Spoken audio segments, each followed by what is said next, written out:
देख लेना, है ना। शाइस्ता जी। शाइस्ता बेटा, भाई वो नवाज साहब और उनकी फैमिली को आज मैंने यहीं ठहरा लिया है, तो बेटा उनकी खातिर मज़ारात में कोई कमी नहीं होनी चाहिए। अरे अब्बा, कौन नवाब, कहाँ के नवाब? इतनी सारी औरतें आई हुई थी नवाब साहब की फैमिली में। सब औरतों ने इतने हल्के कपड़े पहने हुए थे कि मैं बता नहीं सकती आपको। किसी एक औरत के हाथ में सोने को छल्ला तक नहीं था। नवाब तो क्या हुआ? ये तो वक्त की बात है ना।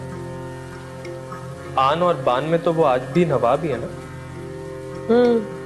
अगर तो वो ऐसे रहे थे कि जैसे आज भी हम उनके मुलाजिम हैं। मैंने तो दोबारा उनसे बात तक नहीं की।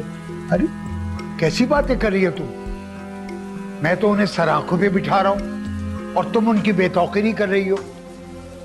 खबरदार, उनकी खातिर मज़ारात में कोई कमी नहीं आनी चाहिए, समझी?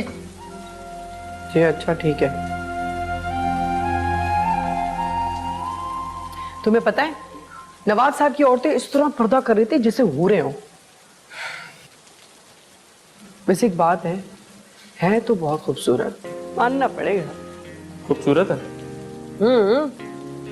लो, तुम तो कितनी दफा उनके घर जा चुके हो, क्या तुमने उन्हें नहीं देखा? नहीं, बस एक झलक देखी। तो ठीक है। क्या ठीक है? अरे कुछ भी नहीं। तुम ऐसे करो, भाभी को जाके बोलो उनके लिए, मेहमानों के लिए चाय बनाए। पता नहीं क्या बातें करती रहती, उन बातों में लगा देते हो।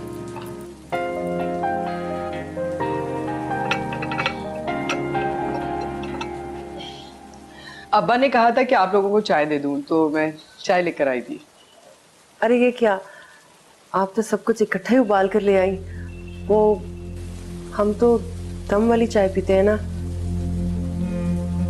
अगर आपको दम वाली चाय पीनी है तो आप खुद बना लीजिए, साथ में ही किचन है।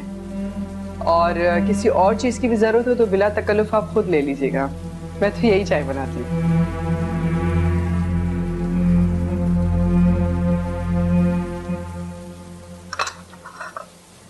क्या ठाठ है इन लोगों की। चुप हो जाओ। वैसे आपने मुंशी साहब की बेटी के कपड़े देखे? कितने प्यारे हैं ना। खामोश हो जाओ। यहाँ डरने की कोई बात नहीं है। कितने खूबसूरत दिलकश दीवारें हैं ना। मगर हम भूल ही गए थे कि हम अपने घर नहीं मुंशी साहब के यहाँ हैं। काश हमारा घर भी ऐसा होता।